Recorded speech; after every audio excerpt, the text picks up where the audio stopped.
It looks, sounds and even smells like it could be a night out in Bahrain, Abu Dhabi or Doha.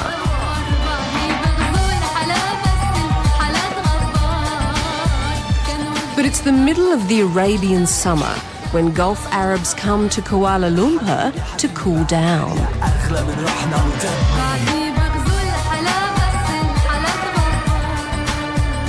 Since September 11, it's become the tourist destination of choice for many Arabs, especially those from Saudi Arabia and the Emirates.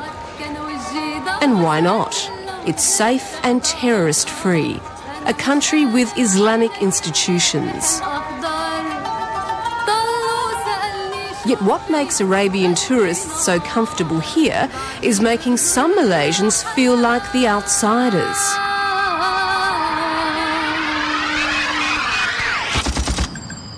The non-Muslims are treated as a second-class citizens. The Muslims are given the priority. So they are not interested whether you are a Malaysian. They are more interested whether you are a Muslim Malaysian. Malays benefit from affirmative action and other government policies designed to raise their living standards, something minority ethnic Chinese and Indians don't get. And in the past 2 decades, the ruling UMNO government has strengthened Muslim or Sharia laws. The rationale being these would curtail the growth of the Islamic opposition. الحمد لله خالق الخلق القائل في محكم كتابه العزيز وهو أصدق الحديث وأنه خلق الزوجين الذكر والأنثى من نطفة إذا تمنى. Joined in an Islamic marriage, Malays are bound by Sharia law. Disabitkan khusus oleh mana-mana mahkamah syariah atau saya melakukan apa-apa kemudaratan pada tubuh badannya. It's a personal code, overseeing rights like marriage, divorce, inheritance and morals. And it's enforceable by the Sharia Courts. When Dr Mahathir amended Clause 121 of the Constitution in the late 80s, he elevated the Sharia courts, giving them equal powers to that of civil courts, thereby creating 2 parallel legal systems, replacing what was a secular judicial system. Now, Sharia courts only decide on family and Islamic issues, but what happens when there's a religious dispute involving both a Muslim and a non-Muslim? Well, it's in the lap of the gods. Kalyamal Sinasamy is praying for the soul of her dead husband. She says it was stolen from her by Muslim bureaucrats. Sinasamy remembers Moorthy Maniam as a devout Hindu who performed sacred rites. But he's been buried as Muhammad bin Abdullah. Moorthy Maniam was a Malaysian hero, a commando, and part of the team that climbed Mount Everest. An army accident left him a paraplegic, and when he lapsed into a coma and lay dying, Sinasamy was told by an army major her husband had converted to Islam. It was news to her. அது வந்து கல்யாணம் பண்ணதுலேருந்து என் கூட தான் வழிபாடு செஞ்சார். ஒரு நாளைக்கு 2 தடவை சாமி கும்பிடுவார். பத்திக்கு போனோமாக்கா பாலக்குடம்லாம் எடுப்போம், அவரும் எடுப்பார். அந்த சாமிய புக்கு அதெல்லாம் படிக்கிறது பழக்கம் உண்டு. அப்புறம் இந்து வழிமுறைலாம் தெரிஞ்சுக்குவார் அதை படித்து. When he died, the Islamic Religious Council sought permission from the Sharia court to claim his body, and a large group of Muslim men arrived to make it happen. They used him with the intention to show that in this country, Islam is supreme. We have dominance over the non-Muslims. It is the government that is doing these things to the non-Muslims.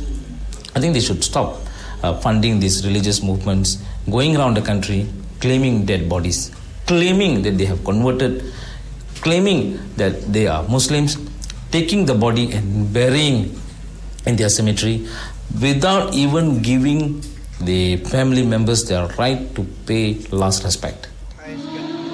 Moorthy was buried in a Muslim ceremony that same day. Sinasami took the case to the civil courts, wanting to know exactly what happened. அதாவது அவர் கோமால இருக்கும்போது என்ன பண்ணாங்கன்னு தெரியல. நேரத்துல ஒரு குழப்பமா போச்சு. But the High Court ruled it had no jurisdiction over the Sharia Court and what it saw as a Muslim matter. Sinasami is now appealing against the decision.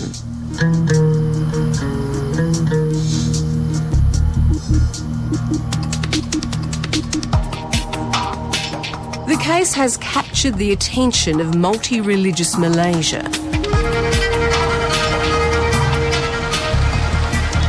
And people are asking, what's supreme? Muslim law or the country's secular constitution where Article 11 guarantees religious freedom? And there are other cases.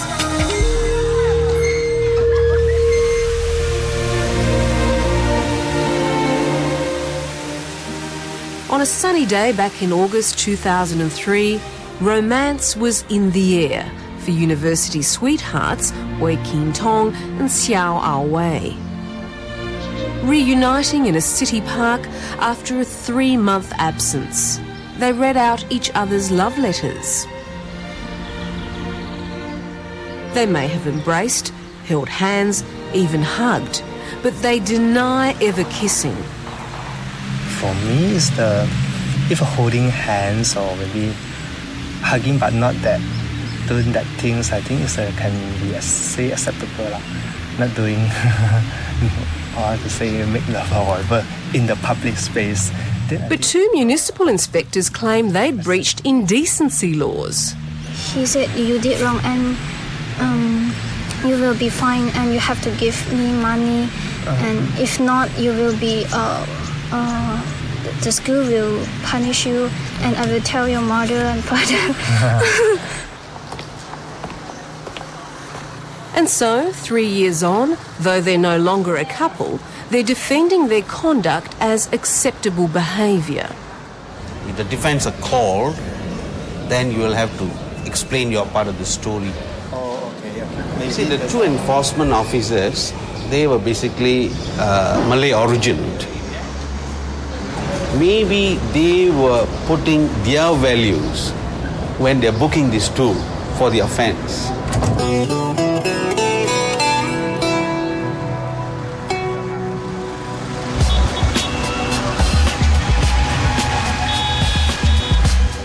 But creeping Islamisation is not just affecting non-Malays. Malay women say it's taken their rights backwards.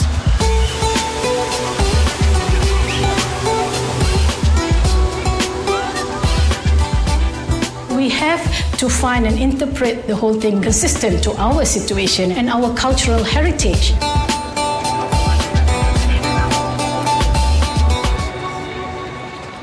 What we are doing is we are embracing, we are actually, it is not so much Islamization as some of my friends and I have called it Arabization of Malay way of life, Malay culture. Sisters in Islam, a lobby group, an irritant of the religious bureaucracy, says changes in Islamic family law have created a sexual apartheid among Malays. Husband saya baru lepaskan cerai pada saya. Dengan terang, saya ceraikan awak ke? Dia cakap, saya ceraikan awak. Itu saja. And it's not even necessary to tell your spouse face to face. You can divorce them by SMS or even fax. It's then ratified by the Sharia judges. The sisters claim Sharia judges are taking Quranic edicts too literally, and patriarchy is operating under the veil of Islam. They pick and choose. This is what we are afraid of, because they pick and choose the one that is favourable towards men, but the one that is favourable towards women, they just keep it silent. Rosalina Razali is talking about scholars like Harussani Zakaria, the Mufti of the state of Perak. He leads the government-funded religious bureaucracy in the state, and he has no time for liberal Islam. Intellectual groups, they come up, they say that Islam and Quran should be integrated and all this. And of course these ideas we cannot accept, because why? The Quran to us is the word of God. And the Mufti has allies in the wealthy and educated middle classes. Dr. Mazeni Alwi is an Australian-educated paediatric cardiologist who set up the Muslim Professional Forum as a lobby group that warns against liberal Islam. One of the areas that we are concerned about when basic tenets of Islam, which ordinary Muslims have practiced and held for a long time and still practice today, are being challenged in a way which is disrespectful of the religion. We find that is unacceptable. Dr. Alwi says the conservative Islamic push is restoring what was usurped by British colonialism. Do you think it's a good idea for polygamy in this day and age? It depends. I think you cannot deny that there may be some role in it, but in general, people don't want. I don't want to do it. What role would there be in the year 2006? For example, there are widows who need support. It's good to have someone who can provide some kind of support and livelihood for children, for divorcees, and also for young children. Islamic civilization, or Islam Hadari, has also been on the mind of the Prime Minister, Abdullah Badawi. Islam yang dihargai, yang dikagumi oleh seluruh dunia ialah kemampuan Islam dengan berlandaskan kekuatan ilmu pengetahuan yang diwajibkan oleh Allah Subhanahu Wa Taala supaya kita menguasai ilmu pengetahuan itu. Itulah yang telah menyumbangkan kepada pembangunan tamadun manusia. He's proclaimed Islam Hadari Malaysia's Islamic creed, a modern, progressive Islam that should not be feared.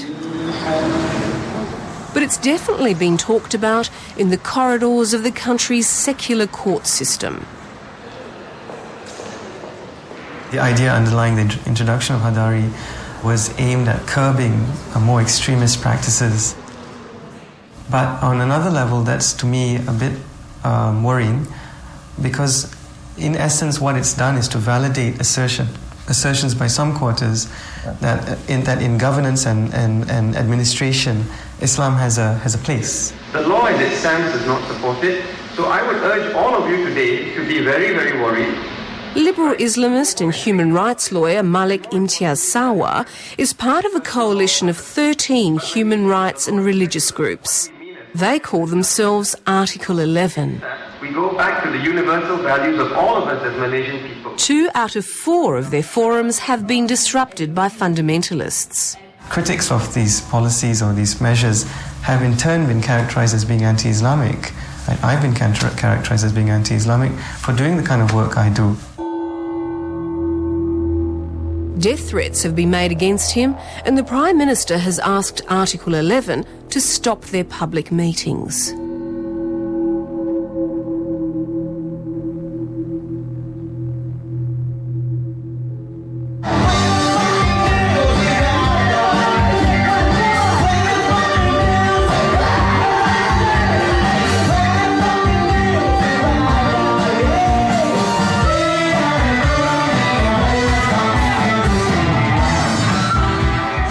A Officially, Malaysia prides itself on being a multi-ethnic religious and cultural success story, and with good reason. It's been that way since racial riots in 1969 left hundreds dead. There is no future for non-Muslims in Malaysia. The non-Muslims have got no place to go to fight for their religious rights, to fight for their fundamental rights enshrined in the Federal Constitution. Fueled by an increasingly conservative religious bureaucracy, Muslims are identifying with their religion rather than their country.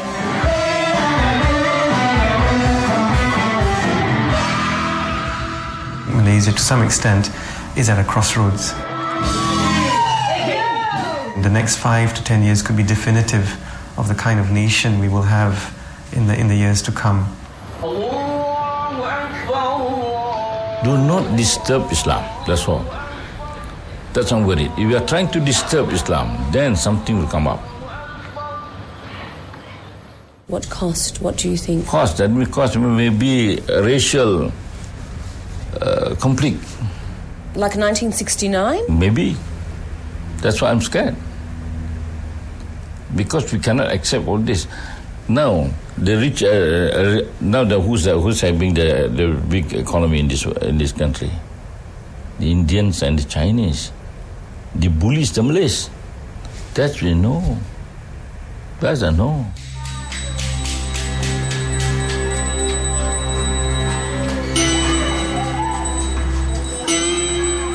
Kayamal Sinasamy knows differently.